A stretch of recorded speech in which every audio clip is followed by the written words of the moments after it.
Assalamualaikum warahmatullahi wabarakatuh. Waalaikumsalam warahmatullahi wabarakatuh. Perkenalkan diri dulu. Jadi nama saya Mawa.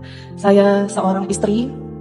Qadarullah sekarang lagi mendapatkan ujian problematika rumah tangga saya. Saya usianya 25 tahun, Ustadz. Saya nikah di usia 18 tahun. 18 tahun itu saya baru tamat SMA. Saya kenal sama suami saya setelah tamat SMA. Beliau ada niatan untuk hijrah dan kami memulai semuanya dari nol. 2019 kami melanjutkan pernikahan. Saya ikut sama suami saya. Saya ikut ke Jakarta. Saya meninggalkan cita-cita saya. Dulu saya ingin sekali menjadi poluan, Ustaz. Tapi dengan kehadiran suami saya, jadi menggugurkan cita-cita saya. Ketika saya ke Jakarta, saya pernah merasakan keguguran, Ustaz. 2020 berlalu. Alhamdulillah saya hamil dan 2021. Anak saya di usia 1 tahun. Mulai bergejolak kehidupan ujian rumah tangga kami, Ustaz. Dimana kami juga alhamdulillahnya zaman Covid itu ada membangun usaha kafe di Medan. Dan dari situ kami memulai membangun dari nol. Kami terkenal inspirasi pernikahan muda pada saat itu. Kami terkenal dengan video konten kami pada saat itu, Ustaz.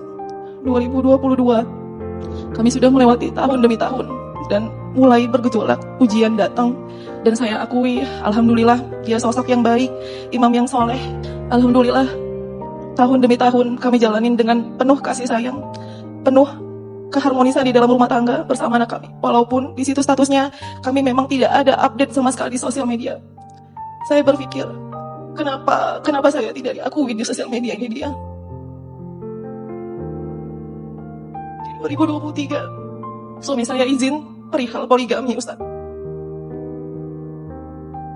Suami saya izin poligami karena dia mau membantu anak yatim, katanya, Ustaz.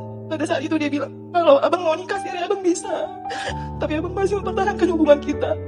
2023 sudah saya lewat itu, dan alhamdulillahnya itu sudah berakhir. Tidak ada lagi pembahasan terkait poligami itu, Ustaz. Dan 2025 terulang kembali perihal poligami itu, Ustaz. Beliau izin sama saya. Kami memang statusnya LDM, Ustaz. Sering keluar kota suami saya. Sering sana sini sama saya, kadang di Medan 1 minggu, di luar itu kadang bisa 2 minggu. Ketika suami saya pulang, malamnya kami di top. Poligami itu terulang kembali.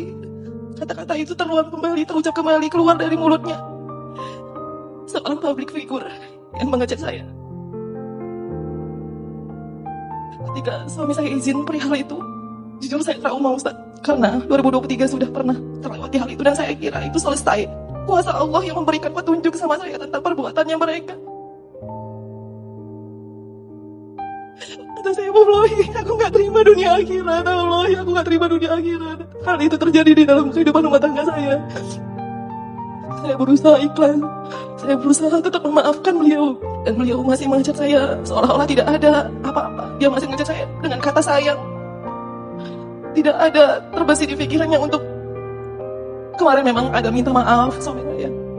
Dan mau menjumpain saya, tapi saya bilang, jumpanya di pengadilan aja ya. Saya bilang, saya udah gak kuat, saya gak mau lagi mempertahankan hubungan saya sama suami. Karena jujur, sangat menyakitkan untuk saya dan anak saya, Ustaz. Pertanyaan saya, Ustaz, izin. Gimana caranya saya bisa melupakan pengkhianatan janji suci rumah tangga saya, di mana saya mengalami trauma yang sangat kuat. Dalam Islam, gimana, Ustadz, syarat dan ketentuannya kalau suami minta izin untuk poligami?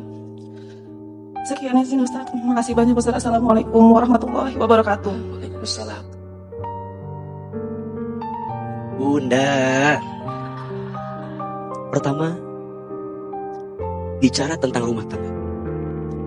Rumah tangga itu adalah tangga berharga untuk menuju surga.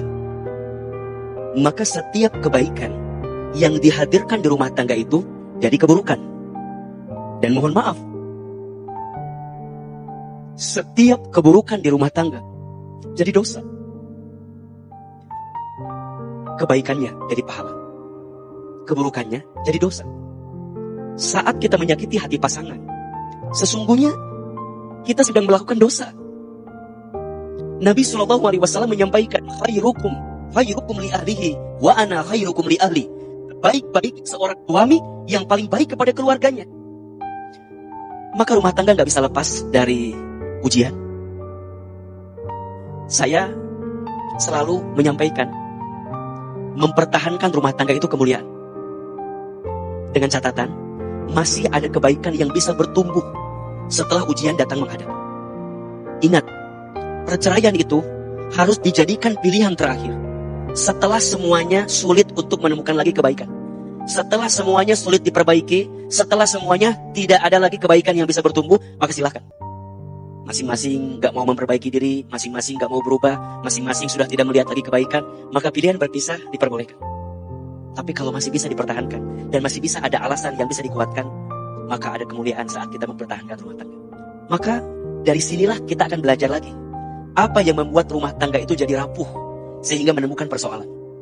1, kurang iman. 2, kurang ilmu. Dan yang ketiga, kurang kebersamaan yang dihadirkan, komunikasi. Poligami boleh, tapi mohon maaf, lihat dulu imannya, lihat dulu ilmunya, lihat dulu kira-kira mampu tidaknya. Banyak sunnah Nabi yang bisa dihadirkan. Poligami itu diperbolehkan, tapi bukan berarti kebolehannya membuat seorang suami terlalu mudah untuk poligami. Lihat dulu pantas atau tidak, lihat dulu mampu atau tidak, lihat dulu kira-kira kita bisa berbuat yang terbaik untuk keduanya atau tidak. Karena kalau tidak, Quran mengatakan bahwa hidatan cukup 1, dan 1 itu adalah keberkahan untuk dirimu. Jangan sampai alasan untuk mendapatkan berkah tapi jalannya salah. Berkhianat sama istri salah atau tidak? Berbohong sama istri salah atau tidak? Maka pada bab itu saja sudah gak pantas. Poligami itu butuh tarbiyah, butuh pendidikan, dan gak bisa sehari 2 hari, gak bisa setahun 2 tahun. Dan boleh jadi hanya orang pilihan yang mendapatkan kesempatan itu. Siapa mereka? Mereka yang terpilih. Sedangkan kita yang merasa imannya kurang, ilmunya kurang, komunikasinya kurang, izin. Istri aja merasa waktu kurang, merasa gak diakui, merasa gak dinafkahi, kemudian kita loncat untuk poligami. Saya kira itu bukan langkah yang bijak untuk dihadirkan. Jangan terlalu mudah untuk bicara tentang poligami, karena tidak semua jamaah ilmunya mumpuni untuk memahami poligami. Maka ini pelajaran agar tidak ada kamawa-kamawa selanjutnya yang harus tersakiti karena pengkhianatan. Dan ingat ya, perempuan, kalau ada laki-laki yang mendekatimu dan dia sudah menikah, maka jangan lantas terima begitu saja. Tapi kan soleh. Kalau laki-laki itu soleh, gak mungkin nyakitin istrinya. Maka saya, kalau ada yang bertanya, gimana kalau saya mau nikah lagi dan seterusnya, temui dia dengan istrimu. Itu pertama syaratnya. Bahkan yang paling indah, justru kalau memang dia mampu dan bisa, yang mencarikan calon itu siapa? Istrinya. Tapi kan itu 1001 yang begitu. Juga nyari susah yang begitu. Nggak bisa, memang pada bab itu nggak bisa. Maka jangan sampai kita melangkah pada sesuatu yang katanya sunnah, tapi jalannya salah. Jangan sampai kita melangkah niatnya dapat berkah, tapi caranya salah. Kita boleh mulia, tapi jangan merendahkan hati perempuan yang lain. Maka dari semua yang terjadi, Kamawa, percayalah, tidak ada yang kebetulan. Semua sudah diatur dalam catatan takdirnya Allah Subhanahu wa Ta'ala. Setelah ini, semoga semuanya sudah berlalu. Kamawa sudah cukup mendapatkan keadilan dengan bercerita membawa hikmah pada setiap persoalan ini. Kalau terkait dengan hukum, jalani, selesaikan sampai mana ujungnya, karena hati memang butuh keadilan. Dan semoga ada hasil yang terbaik, dan semoga semuanya lebih baik. Salam buat keluarga, salam buat Afnan dan Kamawa, sehat-sehat dan bahagia terus. Amin ya robbal alamin.